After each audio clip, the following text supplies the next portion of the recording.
to The Hub on Hollywood, an iHeartRadio podcast. I'm your co-host, James Rojas, and this is our guest co-host, Kyle Bray. Welcome to The Hub on Hollywood podcast. Awesome. I'm so excited to be here. Thanks for having me. Yeah, filling in for Jamie, who is out on assignments, we say. But no, thank you so much. I know you are a big movie fan, a big movie buff, so this is going to be fun. On this week's episode, we're talking about we're giving a big, full, in-depth spoiler review of The Substance, the new Demi Moore film that is just making everybody's skin crawl. In the best possible way, I think. It's one of the best movies that came out, I think, in 2024. We both just watched it, so it's still, like, ingrained in our minds, I feel. It's very fresh, and it's staying there. Yeah. We're also talking about The Brutalist with Adrian Brody. He just won a Golden Globe for his performance in that movie. That looks fantastic. And also A Real Pain with Jesse Eisenberg and Kieran Culkin. I always want to say Macaulay Culkin. Yeah. He's the other Culkin. He's the other one. But is he in Severance? Or what show? He's going to be in Fallout.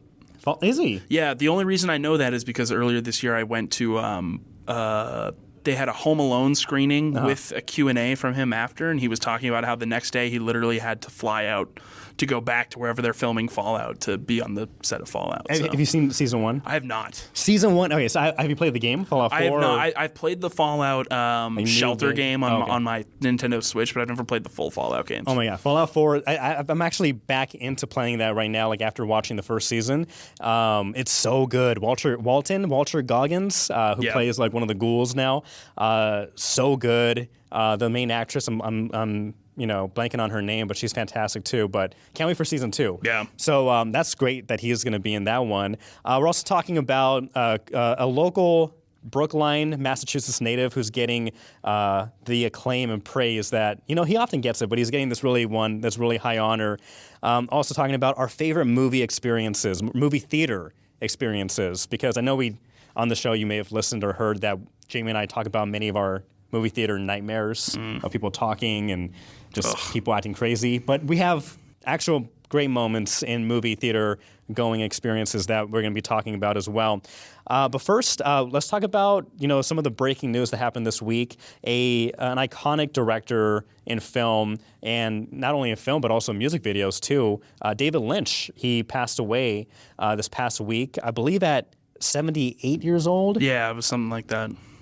Really early, 78, and I guess he may have been over the past year dealing with like this battle with. I think his family said that he was battling something with his lungs. I forget what disease it was, but everyone knows who David Lynch is. Not everybody has seen many of his movies, but I think if you just know just how people would describe his movies seem very like dreamlike, chaotic sometimes. I mean, he's a guy whose existence became an adjective. I mean, like you hear people describe things as Lynchian, and there's not many directors or artists that can say that they've done that they've achieved that, they've had such an impact that people can associate something looking at it, it's like, oh, that's them, that's their name, No, so growing up, I've heard about his films, but never really got to dive into them or realize that he was the one who directed them. But when my wife, we were just dating at the time, she mentioned that, she loves Mulholland Drive just because of how like artistic it is and everything. I'm like, okay. And because I liked her, I was like, I'm going to watch this movie immediately. So I went home, watched it that night, like rented it. And while I was watching it, I felt my brain melting because I had no idea what was happening. Characters were switching in and out and changing characters and faces and actors. And the next morning, I watched it again because I was like, maybe I was just too sleepy and I have no idea what I experienced. So I tried watching it again, and the same thing. I'm like, this is wild to take in. But that's like, again, the David Lynch kind of vibe that many of his movies, the people, how they interpret it. Have you heard of The Elephant Man? I've not. That's one of my favorite David Lynch movies that I didn't realize it was directed by him. But that one is a tearjerker. Dune, 1984. He directed Dune, the OG one, which I don't think holds up that well. It's very different compared to the new ones that have come out. It's certainly it's certainly of its time. But you got to give him credit for taking on something like Dune. Yeah, because I think I've never read the books, but I heard like if you can put like half of what is in the book onto a screen, then you've succeeded just because of how crazy the book is. But, we have directors who are speaking out, honoring him. Steven Spielberg saying that he's a singular visionary dreamer. Ron Howard calling him a fearless artist who followed his heart and soul. And James Gunn saying, rest in peace, David Lynch. You inspired so many of us. David Lynch, again, passing away at 78. Yeah. So I think a lot of people are going to be going on a David Lynch binge-a-thon. Oh yeah, I've already seen it on my Letterboxd. All my friends have been just like rewatching and reviewing all of his stuff again. It's definitely a good time for myself to go into a deep dive and really get that brain melting experience that he's so known for. And his movies again he's a director of a different time, but his movies are like, you can't have your phone out. You can't have your laptop out. You can't have distractions because you need to pay attention to the story because it can take left turns like so wildly. Wild at Heart is another movie that my wife and I watched, which with Nick Cage. It's just chaotic. It's just chaotic. So David Lynch and a genius. David Lynch and Nick Cage together sounds like a trip. Yeah, for sure. yeah. Do not take edibles or acid while watching a David Lynch film. Let's move on to John Hamm. John Hamm, famously of Mad Men. He was in Baby Driver, and so many more movies. The Town with Ben Affleck. He was the FBI. Oh yeah, and he was in Top Gun Maverick. Top Gun, was he? Oh, Yes, he was. He's one of that. I think that's the most recent thing I've seen him in. Was he was one of the superiors that's trying to rein in Maverick. You can't do it. You can't do it. That's funny. I forgot he was in there, just because you have Tom Cruise, you have Glenn Powell, you have so many other. What's his name? Whiplash guy. Miles Teller. Miles Teller? Teller. I always think about Penn and Teller. But yeah, you have so many other high-list actors in there, or A-list actors, that you forget that John Hamm's in there. Not that he didn't do a good job. But, absolute classic. But so much in that film. But he is going to be in Cambridge, Massachusetts, at the end of this month because he has been named the 2025 Man of the Year, Hasty Pudding's Man of the Year. Oh, yeah. We know what the Hasty Pudding thing is. It's over a century long. Yeah, it's I think it's the oldest theatrical organization in the country. It's out of Harvard, and they pick someone every year. Last year it was Barry Keoghan and Annette Bening were the Hasty Pudding Man and Woman of the Year. I don't think they've announced the Woman of the Year yet, and I don't think they've given us a date yet either. But it's always exciting to do that. They have the big parade down Harvard Square, and they have the annual roast, which is I'm sure always is a great time. It'll be fun to see what they talk about for him. Did you see the Barry Keoghan kind of theatrical play they did, because he had just done Saltburn? Have you seen Saltburn? Oh yeah. You want to talk about great theater experiences? I will definitely be mentioning that movie later. Oh my god, I watched that one at home, and I was by myself, and my jaw was dropped during that scene. If you know, you know. Yeah. Well, yeah.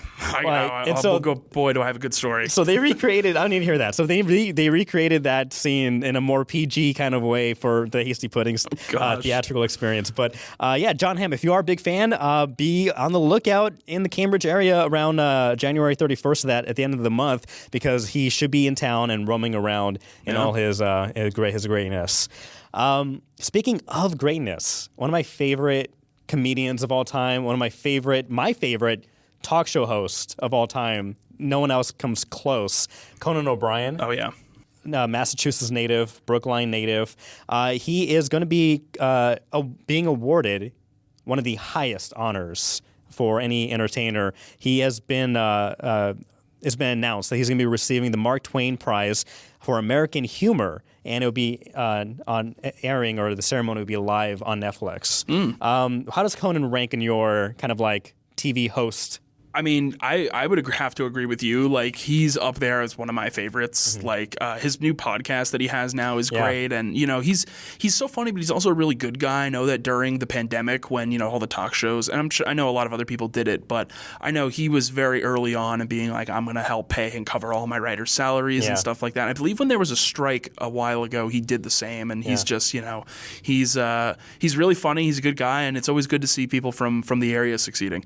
I love so I'm originally from, as you know, I'm from California, and when it was announced that he was taking over the Tonight Show 10 plus years ago, it's been so long.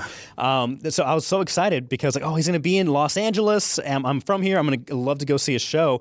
And so, not to make a long story longer, but one of my high school friends, his father used to work at Universal Studios Hollywood, and like as a producer, like a high executive, like very fancy. And so I reached out to him and said, "Hey, me and my then girlfriend want to go to the show. Can we get tickets or whatever, or like and like just asking for like some kind of hookup?" We get these wristbands, and so pretty much we had free range of the entire Universal Studios like back lot. That's crazy. So we were walking around all day before the show, and we're walking around, and at the end of we watch the show, and at the end, they all kind of huddle you into the shuttle again, and they drive you back to the parking lot. But we're like, "Hey, we got these wristbands. Can we just leave?" And they're looking, the staff, and they're like, "Yeah, sure." So we just kept walking around and trying to hope to run into Conan, and again, big supporter of him. When they announced that the show is being taken away from him, there was a huge rally in Los Angeles outside the studios. And my friend Kyle and I, Kyle Rhodes, we went over there, and it was pouring rain. Like, it had never rained so hard in Los Angeles in the past, 20 years. It was pouring, but you had all these people, hundreds of people going out there to support him.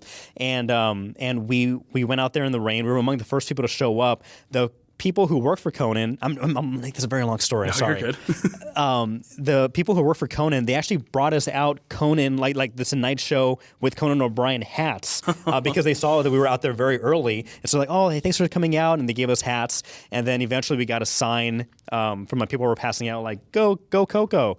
We kind of going back to the show at Universal Studios, I actually brought that sign after the show. We went to his office, wherever the executives work, and "Hey, we're big fans of Conan. Do you think he could sign this?" "Oh, he's not here right now, but write your address on the back of the board, and we'll see if we can sign it and send it to you." Okay, long shot. A few weeks later, that comes back in the mail and has Conan O'Brien. He goes, because it was a cat with a Conan wig, like a hat. It was like a weird, funny picture. But he goes "This is the most disturbing thing I've ever seen, Conan O'Brien." And I had that still at home. Oh my gosh, yeah, that's great. So this prize cannot go to a better person. I know he just lost his parents. Yeah, he was back over here for that. Yeah, that was brutal. Yeah. So very tough year for Conan, but very happy that he's being appreciated and recognized in this way. Gets a good win. Yeah. Speaking about good wins, let's talk about our own personal wins, our movie theater experience wins. As I mentioned, I've been through many horror stories where people are talking. One time a biker, not sure if you know this, but a biker, we're watching Guardians of the Galaxy 2, me and my friend. Okay. And he was singing because there's songs in this movie, is very popular songs. He's singing every song that's popping up. And midway through, I'm not enjoying this because he's having his own party over here. And I go I whisper, "Hey, you're being a little loud. Can you turn it down?" And he blows up and threatened to fight me in the movie theater afterwards. And so anyway, we have those horror stories, but we have much better experiences in the movie theater. Do you have one at the top of your head that you remember? Yeah, I mean, my favorite movie theater experience I've ever had was at the Coolidge. I want to say in 2021. Every year they do this Lord of the Rings movie marathon where they show all three back to back to back. And with a 30-minute break and then an hour break, and it's the extended edition, so you're there for we showed up at, I want to say, 11 in the morning and left after midnight. Yeah. One of the coolest experiences I've ever had because, I never got the chance to see those in a theater as a kid, and to get to see them in a theater was so special, and to see it at the Coolidge was really special too, but to see it with everyone who's so dedicated and loves that franchise, all the highs hit so much higher when everyone's there, and all the lows hit you so much harder when everyone else is there, and just the atmosphere. I know the Mark Anastasio, the guy who's in charge of their special programming there, he showed up dressed as Gandalf, and it was such a great time. It was really one of the coolest movie theater experiences I've ever had. Shout out to Mark. We've actually had Mark on the podcast, and we've had him numerous times on for WBZ News Radio, and great guy. I love shout out to the Coolidge Corner Theater too, because they're always doing I say gimmicks in the best possible way, but they're always doing gimmicks to make each theater-going experience an event. Yeah. Most recently, they had the Tingler, and so they actually installed those vibrating motors below the seats. And so, when the movie came out, it was in 1940s or 50s or 60s movie. I forget. It's the first 4D movie. Yeah. It was like one of the first 4D like experience. And so back then they actually had like motors too. And so they brought back that vintage theatrical experience. And so shout out to the Coolidge for doing stuff like that, because I think more people nowadays need an excuse, need an event to go see movie theater, go to movie theater to watch a movie. Yeah, and I love just like repertory stuff. I mean, one of my other favorite experiences I had this year was I saw last year I saw Interstellar for the first time. I'd never seen it, and partially it was because I wanted to see it in a theater, and it got an IMAX re-release, and I went with my friend, and it was one of the coolest experiences I've ever had, just to be around just like a movie that was so made for IMAX, and just like, you know, your seat is shaking, and you know, you can feel the sound. It was amazing. That's cool. I actually I regret, because I have another friend from high school who watched big Lord of the Rings fan, and you know, he watched. I wasn't into wizards at the time, or like, you know, that kind of realm of Middle Earth. You know, and so fantasy I watched like it that. after the fact, like on DVD, and yeah, they're great movies. So that's one regret I have, not watching it in the movie theater. So yeah, that's awesome that you got to experience that in a whole like kind of day events. One memory of mine, one of my favorite movie experiences in my life was with my dad. Have you seen the movie or heard the movie Kung Pao, Enter the Fist? I have not, no. So basically, this guy, he took an old like kung fu martial arts movie from like the 70s, and it's all in Mandarin, and he overdubbed it and spliced it and like put himself in the movie and like created extra scenes, and pretty much like you know how dubs are where like the mouth is moving but the words catch up differently. The whole movie is like that. Like, even his like this white guy who's like this martial arts like the chosen one, and so his voice is kind of like he's speaking English but his mouth is just all gibberish. Anyway, so it's a very like slapsticky, ridiculous movie, and it's so stupid but it's so good, has a cult following. But my dad and I watched that in movie theater. It came out in 2002, so I was 12, and my dad and I were busting up laughing. Like, those were one of the earliest movies I remember, just like not being able to catch my breath and just like side hurting, and being there with my dad who was having just as much fun. Like, that's a core memory, and one reason why I can't wait to go to the movie theaters with my daughter when she's old enough. Just like, you just can't recreate those moments with family or friends.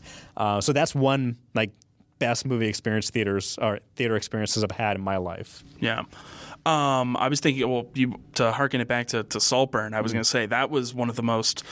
It was good because it was just so bizarre. Like, seeing that movie and just like what it is, it's just crazy. Mm-hmm. But the audience, when I saw it at the AMC on Boston Common, and the audience was so into it, and like that scene, like the whole crowd is like, oh, you know, everyone's just like everyone kind of knew what was was about to happen, and just like the reaction to just anytime something absurd was happening, like it was one of those classic theater experiences where just like the crowd was so into it, everyone was reacting like, oh my god, like people were just yelling that out, and it was I wasn't like shh, because like I was feeling the same thing too. I'm like, what am I watching right now? You know.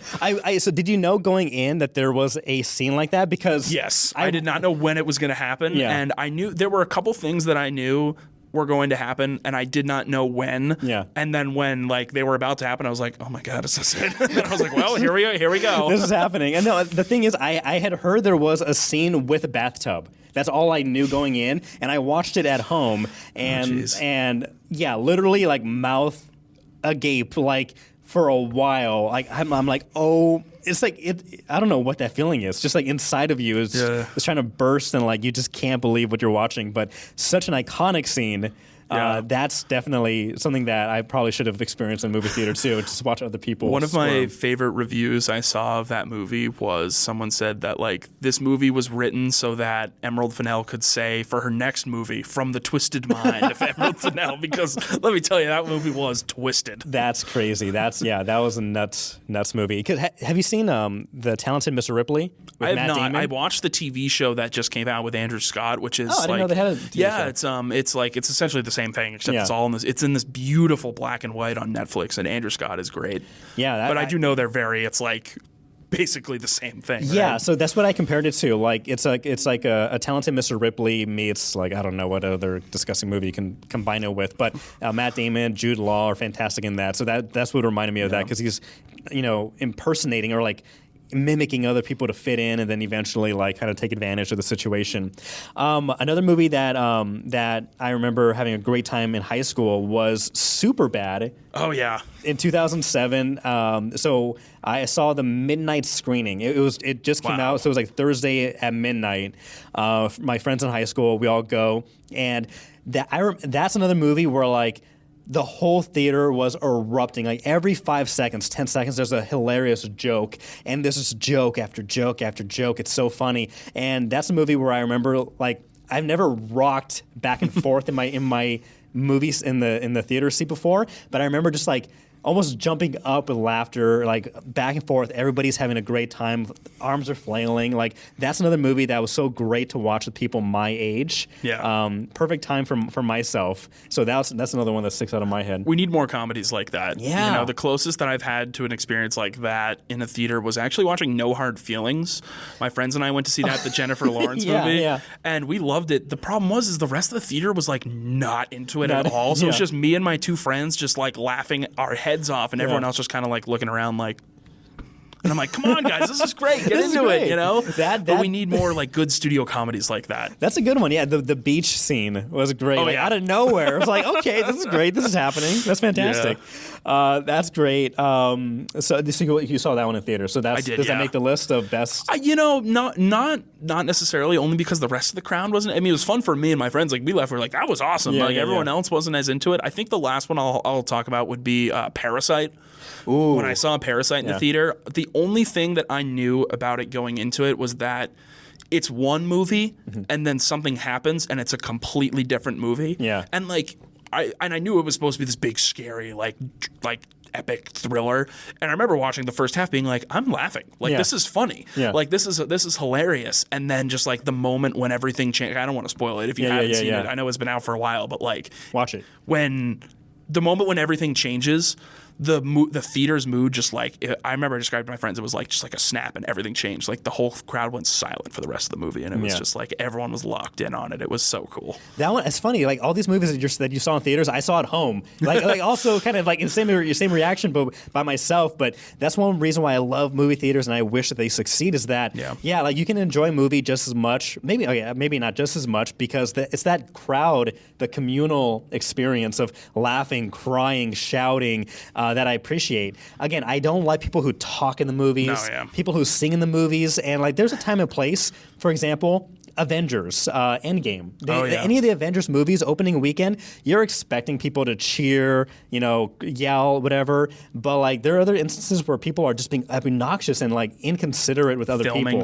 Filming and like, okay, this like we don't need this. But I will say, Avengers. Speaking about snapping, snapping in an instant. Avengers Endgame. Infinity War was great, but Endgame was also fantastic. That was like a roller coaster. People like screaming and enjoying every second of it. That was also like a great experience. My friends and I, we went to see that the day after it came out, like that Friday afternoon, and there were 13 of us. We literally filled out the back row, and it was just like, it was such a great experience because everyone in the row was all into it together, and I mean the whole theater was, but being around all my friends like that and like The Last Jedi, getting to see that the opening night. I know that's like kind of a controversial take, like not everyone likes that movie. I have a soft spot for it because the first night I saw it was so awesome. It was like me and a bunch of my buddies that I had just met in college, and we all got tickets and we all saw it together, and like we went back to our dorm room and just like debated it for like 3 hours. Like it was just such a great experience. That's funny. Yeah, Jamie and I are infamously at odds with The Last Jedi. The thing is, again, not to go on too many tangents, but so the Force Awakens, it was a good soft reboot. It was fun. Reintroduction into the Star Wars universe. It wasn't great, but I enjoyed it. It was fun for what it was. And I'm a fan of Rian Johnson, and going into the second one, people were saying this is gonna turn Star Wars on its head. There are going to be big changes, big swings, and I'm like, I'm all for it. I went in with an open mind. I remember like 30, not even like 20 minutes in, I am not enjoying this, and I remember thinking in my head like, oh my God, like I'm not enjoying this. And I went in with an open heart, with an open mind, willing to accept big changes and big swings. But some of these things were happening. I'm like, I am not enjoying this at all. Like, this is terrible. And it just continued down that path. And I'm like, oh. And then no one talks about The Last Skywalker or whatever one. That was so. I actually was I went into that, tried to go into that with an open mind, and like halfway through I was just angry. I'm like, why am I here? Like, oh man, like this is just not what I wanted. And I agree. I think The Last Jedi, it hasn't aged as well as I would have hoped so, but like I still treasure that first night when like everything that happened was awesome. Yeah. But yeah, I mean that's just a classic experience. Yeah. My last movie with one of my most cherished experiences in the movie theater is Borat. Have you seen Borat? Yeah, I'm sure you have. I've seen Borat. So Borat came out in 2006. So at the time I was 16, and that's another movie where like the whole movie is ridiculous, over the top, gut busting, laughing. But I remember specifically when the entire movie theater lost its collective minds, and that was when the naked bed fight scene, and the naked fight scene, and like they're like rolling over each other, and like everybody was like gasping and like just gasping with delight, and like people were screaming, people were jumping, and then that fight continued outside into like the lobby, and it just like that. I just remember just like I've never been in a movie theater like this wild, where like all hell broke loose in the best possible way. That seems like the type of movie that would do that. Yeah. So that was great. I remember the scene also with when he was singing the national anthem at the rodeo. People were just like again, it's a movie theater experience that I will never probably have again. And I hope to, but like we said, like they don't make movies like that oftentimes anymore. Yeah. I do have a problem with when people say like, oh, you can't make Tropic Thunder ever again. Like, can you? It's like, you can. Because like people are like, oh, you can't, like Robert Downey Jr. quote wore blackface, but the character in them, it all matters about context. Yeah. And in that context, like, yeah, you can absolutely do that same joke and do this whole premise again. It's if the joke and the premise is set up properly, you could run with many of these like raunchy or like crossing the line jokes and have it be funny and it be like quote okay or whatever, because like people say you can't do it again. You can. Yeah. Just take the risk. And a lot of it depends on your intent, like how are you doing it? Are you punching up? You punching down? It's that's like that's a scapegoat for a lot of like comedians in the sense of just like, like you can't do that anymore. It's like, well, you're just not doing it right. Yeah. There are plenty of people that do it and do it well. Yeah, whenever people say like you can't joke about this, that, or whatever, like It's Always Sunny in Philadelphia is still running. It's still a very popular show, and they do that every single week. And like, yes, they can and they do, but people want, I don't know. Like, that's a whole other topic. But like, that's Borat and Tropic Thunder are movies that we need to see like a resurgence in that type of like over the top, grandiose, stupid humor. We need those those mid-budget comedies. Bring those back. Yeah. Bring those back. We need another, like The Other Guys, I feel like was the last one of those that I remember really coming out. That was That's really one good. of my favorites. That was funny. That was a good one. The first 5 minutes, it's hilarious. It's one of the most quoted movies in my family. Like my mom and I will just see each other and quote it to each other all the time. That's funny. I love it. Let's see. Well, any other theatrical experiences, favorite ones? The last one I'll mention is when I got to see Dune 2 for a second time. The first time I saw it was just was like the normal showing of it, but the second time I saw it, it was in IMAX, and my girlfriend and I, we were in the last row of the first like section. Mm-hmm. So we weren't like looking like, we weren't like craning our necks, but the entire view we had was just the screen, and like, being in IMAX, like it's already so immersive, but like I felt so immersed in that. Like I literally at times I wanted to get up and just be like, yeah, because it's just one of those movies where like it made me really appreciate, like, this is why we have movie theaters. This is why we have IMAX, like, to tell stories like this and to give you that experience where you can, like, you live and die by every moment of the movie, and like just the maximalism and the expanse of it all. We're just so special. You're like, worm, just take me. People used to make fun of me here because I would always be like, you gotta see Dune. You gotta see Dune. And they're like, oh my God, Kyle, I'm not gonna go see it. I'm like, no, you have to see it, and you have to see it in IMAX. Did you get the Dune popcorn bucket? I Oh my God, I wanted it so bad. But the funny thing is, when the SNL did a joke about it, I didn't know it was a real thing, and then like they in the song they're like, "This is a real thing." And then you Google it, like, "Oh my God, it is! It's a real thing." That's I remember hilarious. watching that sketch live, and like when they got to that, my friends and I all lost our minds because it was the Iowa Debris episode. So we were all watching it live because we love her. Yeah, and we're just Dorchester like, native. oh my God, yeah, shout out Boston. Yeah, that's so funny. Dune, Dune. I can't wait for Dune 3. Yeah, I don't know. I forgot what they're gonna call it. Part 3, I guess. Yeah, I'm not sure. I know that it's like supposed to be roughly based on the Dune Messiah, but I don't know if it's going to be called that. I'm looking forward to that. That looks so. I love the cinema. Again, cinema. Yeah, Dune. The first one came out during the pandemic, so you had to watch it like on HBO Max or something. I just remember seeing it, but like, yeah, if you can, go watch it.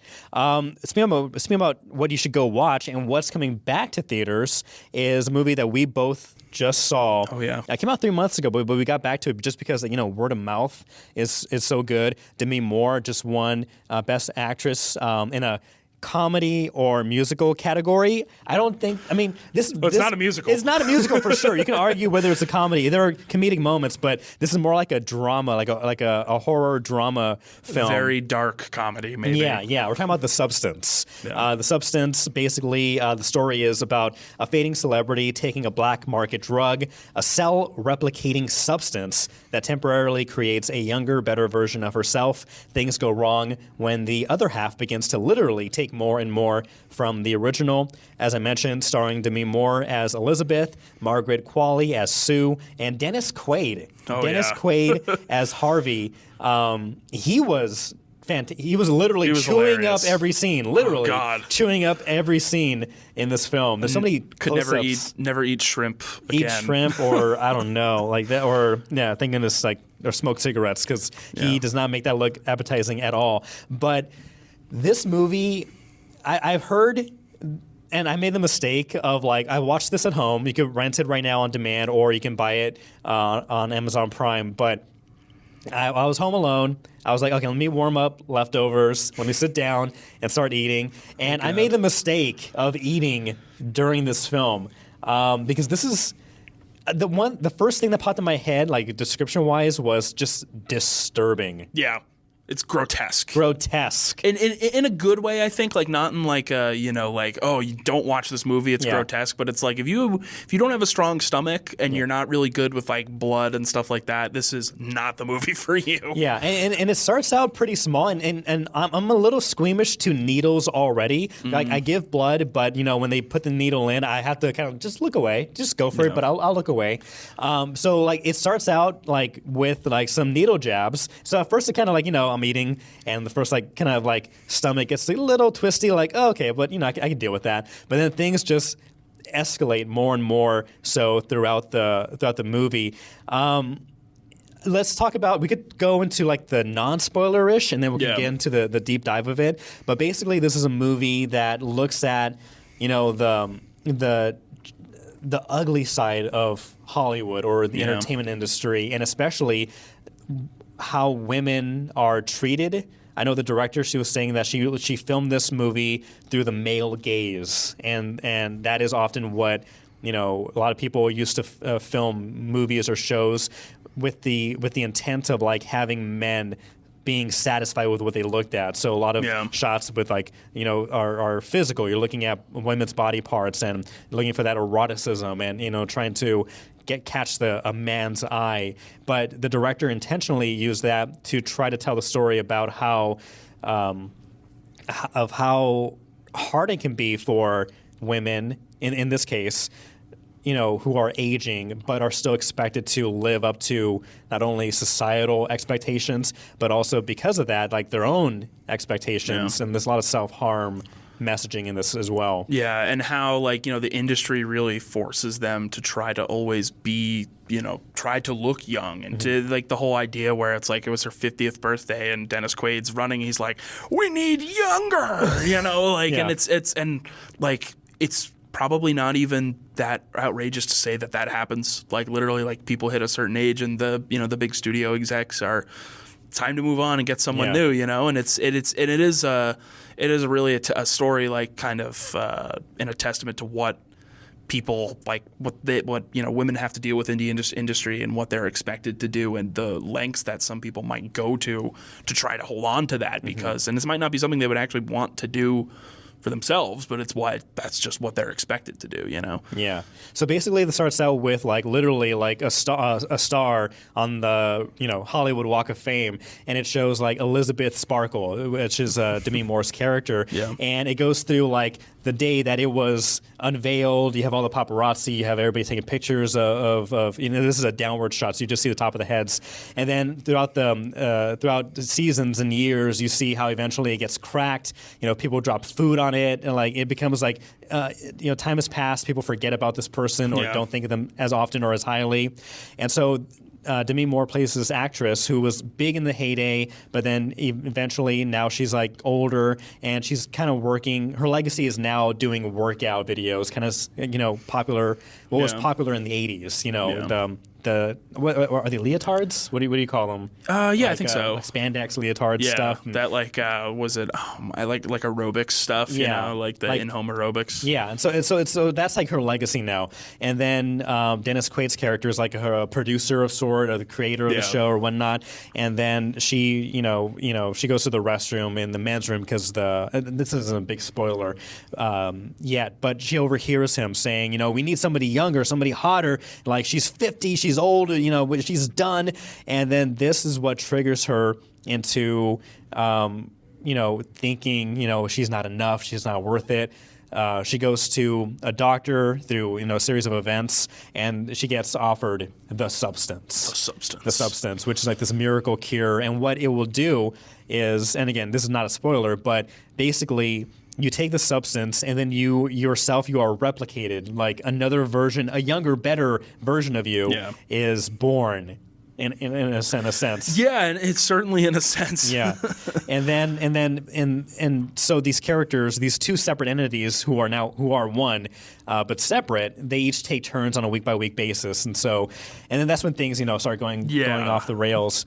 As we mentioned before, grotesque, disturbing. This movie is not shy about showing blood, showing flesh in the worst possible conditions. Gashes and the whole. I don't know if we're trying to get into the spoiler territory, let's start crossing into it. The whole act of how the second person is created is they emerge from a slit in Demi Moore's back, and it's I remember watching that, and I haven't seen a lot of body horror type movies, and I was oh boy, little did I know what was going to come from there. But just that scene alone was just it was just so bizarre, and it really does set the tone for what you're going to see the rest of the movie. And I kind of like the idea that I thought about it was almost as the movie goes on, it's Demi Moore starts to become Gollum from the Lord of the Rings. It's just I call it the Gollumification of Demi Moore. This is what this movie can be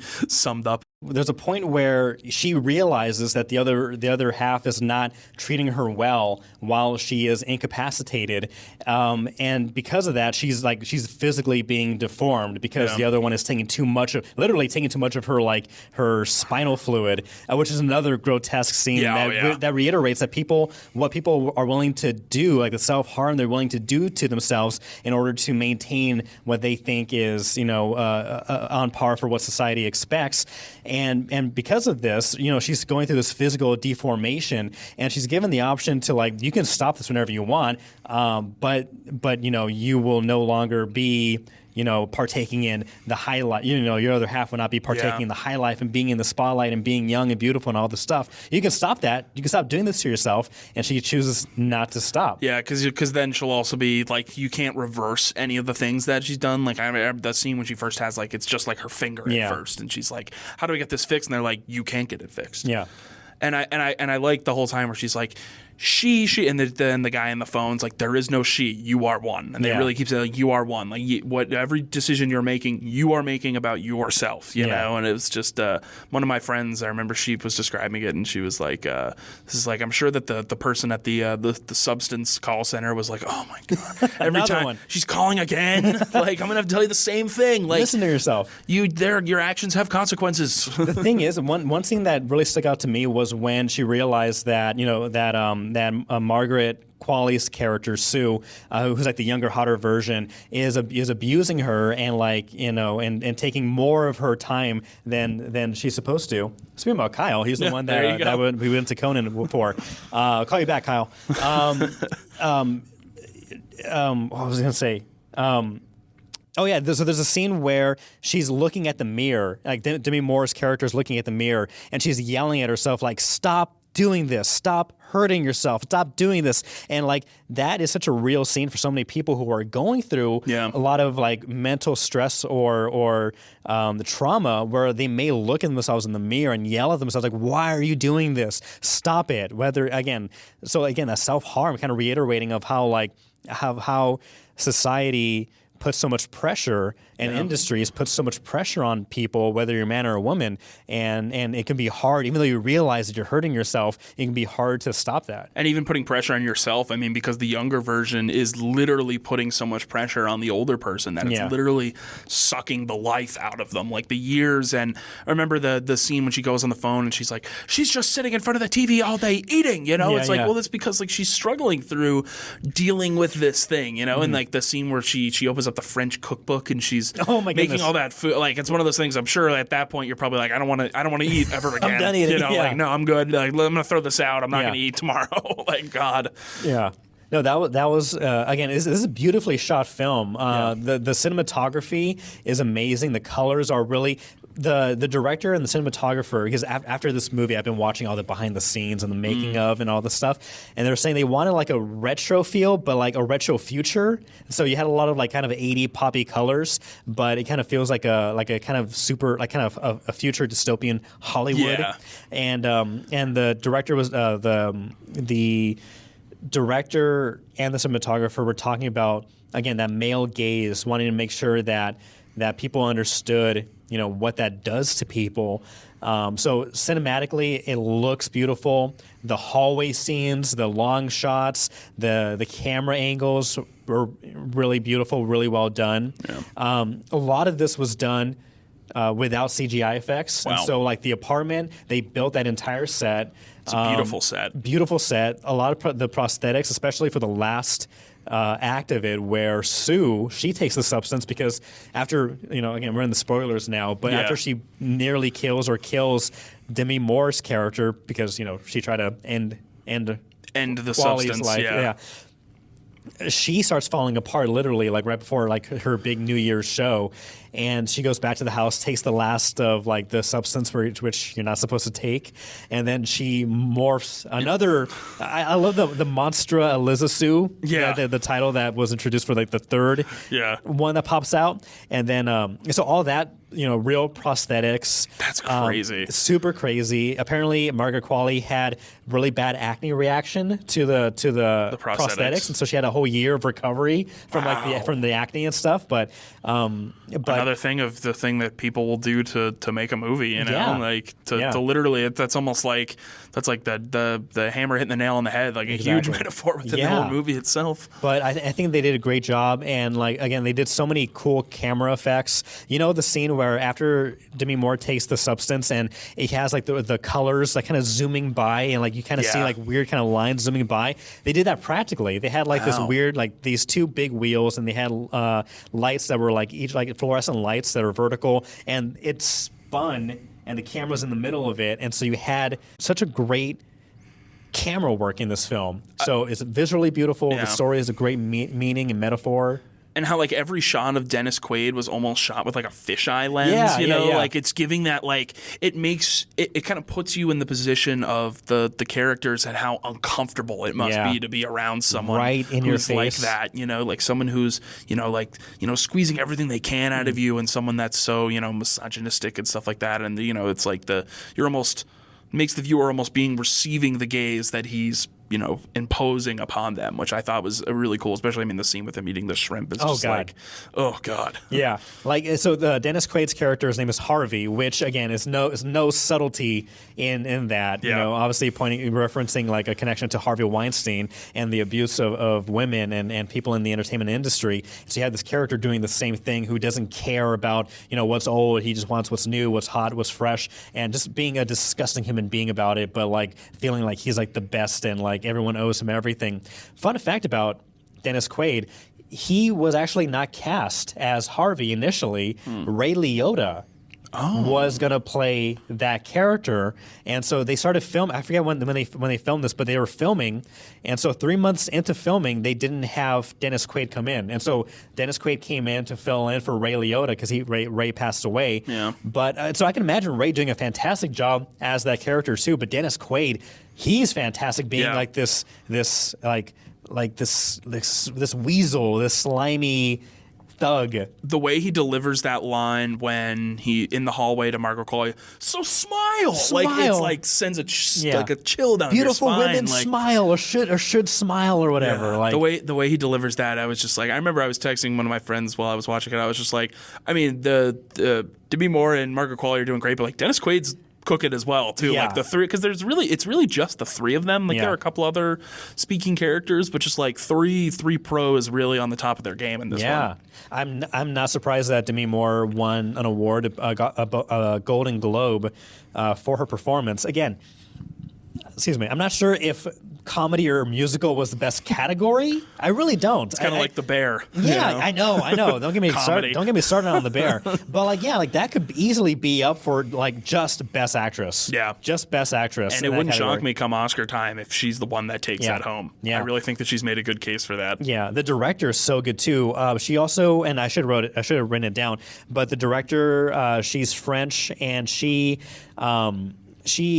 directed this movie called The Revenge. It's another horror film which got great buzz, critically acclaimed as well. So that's a movie that I now want to watch because she's a great director, great job with this film, and I can't wait to see what other movies is coming out of this. She's a very unique vision, because the whole concept behind this movie, it's not like a new idea. Like we've heard stories that talk about this, but I think the execution of this is so unique and so special and impactful that I definitely would love to see some stuff from her that she's already done in the future. Yeah. So I highly recommend this film. Highly recommend The Substance. Again, it is coming back in theaters, but if you are at home, it is streaming on Amazon Prime for renting or for owning. Like $20 you can own it. So highly recommend it.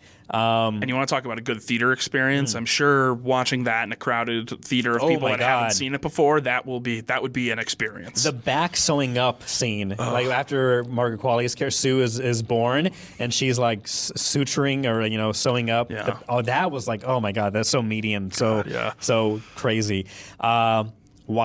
Wild stuff. Great. Before we get to our last movies that we're going to talk about really quick, thank you so much for watching us on the Hub on Hollywood. We come out every week. Every Monday, we try to come out with another episode. We are here on YouTube, as you are clearly watching. So if you are watching, please like, subscribe, comment down below if you watch The Substance. Let us know what you think about this film. You can also listen to us on any of the major podcasting streaming services. We are on iHeartRadio, Apple Podcasts, Spotify. Please leave a great review on Apple Podcasts if you can, because it helps the podcast out. Also, it'll convince Kyle to come back on the show. So we need this. So the last films we're going to talk about, I guess these would be non-spoilers because these are films I have not seen. And I would not hate to spoil them. No. So one is The Brutalist with Adrian Brody. I was super excited. I got to see this the other day, and I made a very interesting decision. It's about 3.5 hours with a 15-minute intermission that's built into the movie, and I saw a 9 o'clock showing of it. Okay. So I didn't leave the theater until PM. Okay. So I didn't leave the theater until like almost 1 in the morning. Wow. But I mean, what a movie. Like the way that it's been talked about is it's been phrased as this is like this generation's American epic. Like if you want to talk like, like The Godfather, There Will Be Blood, like those like just these long, expansive like character dramas that, tell these grand ideas about America and what it means to be in America. I mean, this is a movie at its core about the American dream and, the idea of the American dream and the reality of the American dream. And to do my best to, not talk about specific stuff. I mean, Adrian Brody, phenomenal. Mm-hmm. One of the people have been saying it's his best performance since he was in The Pianist, and I think I would agree. I mean, I love Adrian Brody. I've seen him in a lot of great stuff, but he's on another level in this one. The Guy Pearce was also fantastic. Oh, nice. I mean, he plays this like this like super rich guy that sort of fosters the career of Adrian Brody's character. I believe Laszlo Toth, I believe is how you say his last name. He's a Jewish immigrant from Hungary. And it really is just such an interesting exploration into, what the American dream and that sort of experience was like for immigrants coming to the country around that time, post World War II, and particularly for Jewish immigrants coming post World War II. The first half of this movie is like, it's beautiful, like it's shot in VistaVision, and it looks so cool. I didn't get to see it in 70 millimeter. I know that some places like the Coolidge are showing it in 70 millimeter, and everyone that I've heard that's seen it in that, it says go see it like that. It apparently just looks, the colors. I mean, even in my experience from just seeing it on laser digital, like the colors were popping off the screen. I mean, the cinematography is beautiful. It's a bit of a slow burn. Like you really feel, you get to see these really intimate moments, and you get to really see the vision that it takes, and the path that he goes out to get to where his life takes him. And you're basically experiencing his entire life. I think the movie spans, like 30 years of his life. It starts in 1949 and ends in like the 80s. So, the first half of the movie, absolutely phenomenal. Like really had me on the edge of my seat. Like when it went into the intermission, like it ends on such a high note, and you're just like, oh, I can't wait for the rest of this. The second half didn't really follow through the way I was hoping it would. But at the end, this isn't a spoiler, there's like an epilogue, and that kind of wraps everything up nicely, and the sentiment that it ends on really makes sense given the whole movie. But it's definitely a movie you're going to want to see. I mean, the performances are fantastic. I mean, Felicity Jones is great. I can't remember the name of he has his niece. It was his sister's daughter that he's taking care of. She does a very good job. Joe Alwyn is good. And I couldn't remember most of the other people that were in the movie, but and the score too. That's the other thing. I took a class in college about like film score, so I'm always very attentive to how score complements or sometimes contradicts what you're seeing, and this score did a really good job of just like heightening the experience. I watched I think it was a Variety. They had all the directors, like the great directors of this year, sit down. They had the director of The Substance. They had Ridley Scott. Yeah. They had Denis Villeneuve on there. And they also had the director of The Brutalist. This is Brady Corbet. I always thought it was Corbett, but I believe it's Corbet. Yeah, Corbet. And they're talking about, and I don't want to say, I don't think this is a spoiler, but they said the opening boat scene is very good. Yeah. They described it like, again, they're directors, so they kind of described like what their intention was. And so I can't wait to see this, because the way they described it, without giving away too much, but like a little disorientation followed up with immediate clarity kind of moments. No, that's I haven't seen that, but that is a great way to describe that. And it's to talk about the score again, like the song that plays over that opening scene is just like triumphant, and I think it does a really good job of sort of portraying the promise that the people on the boat are feeling coming to America and stuff like that, and the ideal of what they think the American dream will be for them. It does a really good job of sort of portraying that, I think. I had to watch this movie at home, because there's no way I can go out with a wife and baby. There's no way I can go out and watch a 3.5 hour movie with an intermission. The Brutalist, I'm high on my list right now to watch. Another movie that's high on my list to watch is A Real Pain with Jesse Eisenberg and Kieran Culkin. Yeah. I was have to slowly say it, because again, Macaulay is already ingrained in my brain. Yeah. No, that was fantastic. I saw that in one of the smaller screening rooms at the Coolidge, and it's really fun. Like my biggest takeaway from that is, so Jesse Eisenberg, he wrote and directed. I think it's his debut. I don't know about writing, but I know it's at least his directorial debut. Him and Kieran Culkin, it doesn't really feel like they're acting. Like it just feels like it's them. Like, have you seen Succession? No. Well, that's the show he was on. That I was thinking about. Yes, Succession, fantastic show. And it's almost like he's playing a version of his character, Roman Roy, but not as not as raunchy and not as pretentious, because obviously they're very different people on different sides of the class spectrum and whatnot. But Kieran Culkin is just like at his best, just being like that pest little brother. Because they're cousins, they're not brothers, but it's sort of telling the story of them going on this journey to Poland to visit the town that their grandmother grew up in. And their grandmother had just recently passed away, and part of her inheritance that she gave them was money to go on a trip there. And they take part in this. They're both Jewish, and they're taking part in this like Holocaust history. And like, you know, the history of being Jewish in Poland sort of tour, and, you know, them interacting with the people on the tour. You know, the characters, the minor characters are really interesting, like their backstories and how, you know, family and religion relate to their lives, and, you know, even like history relate to them. It's all very interesting, and just the dynamics between the two of them, like, you know, Kieran Culkin being this just very jittery, like, you know, he's always wired, and Jesse Eisenberg being this more subdued and calm, and like, let's do everything neat and organized. And the way that they sort of clash and their personalities clash, it's so fun to watch it play out. And the only thing I knew about this, I actually have not even watched the trailer, but I got the sense from a couple, like, you know, brief seconds, is that it's like a traveling trip. Yes. Like they're on a journey somewhere. I don't know why, I don't know where, but they're traveling together, and they're not exactly fans, or they're not exactly excited for it. Is that right? Yeah, I mean, they're excited to get together, but like dealing with the emotions that this trip brings up for them is a lot, you know. And the premise, and this isn't entirely a spoiler because they talk about it pretty early, but like, you know, they haven't seen each other in a while, so they're getting back together, and, you know, they're both.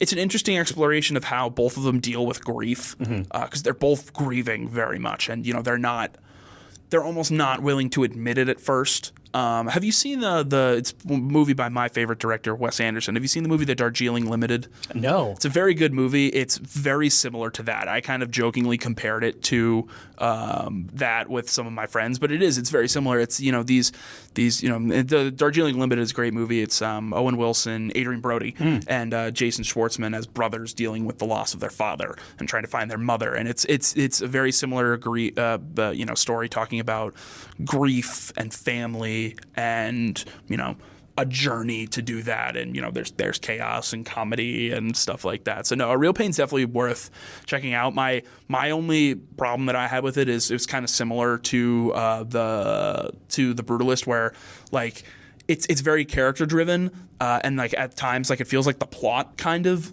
goes away, and it seems like they're more focused on just the characters, which is fine, but, you know, would just love for it to tie up with a nice bow at the end. But, you know, not every movie's like that, and but no, it's if you want to see like two really good actors just like given their A game at being characters, like, this is a great movie for that. So the funny thing is, so I watched an interview, I don't know who he was talking to, but Jesse Eisenberg was talking about directing it, and so that's like, oh, that's cool that he's also directing it. And, no, so Kieran and Jesse were both on a talk show, and so Kieran was like, hey, do you know how I got the job? And they're like, oh, no, how? It's like, Jesse just reached out to me, he called me, and he said, hey, I haven't seen any of your work, but I think you'd be good for this based on us just knowing each other. And Kieran's like, we've only met twice, and just like in passing. He's like, yeah, but in those 2 moments, I got a sense of who you were. And so again, I haven't seen any of your shows or your movies, but I think you'd be perfect for this role. And so that was basically it. It was a great call on his part. And the funny thing too is Kieran was saying that he almost backed out of the film, and then Jesse was quick to say, yeah, 2 weeks before the movie started. And he was like, yeah, but it's a good thing I stayed because it ended up being a really good movie. Yeah. That's funny because, like, again, like Jesse, like, I think if you've seen interviews with him or whatever, you know, he's a not peculiar, but he's a unique person who has like his heart on his sleeve.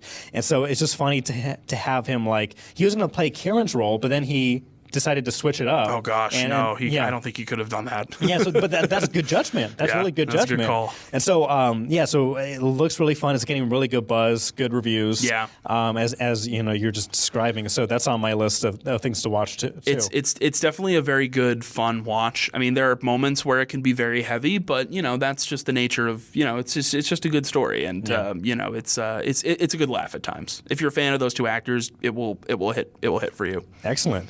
Well, I'm excited. So go check out if you've watched The Brutalist or Real Pain. Do you know why it's called Real Pain? Do they say?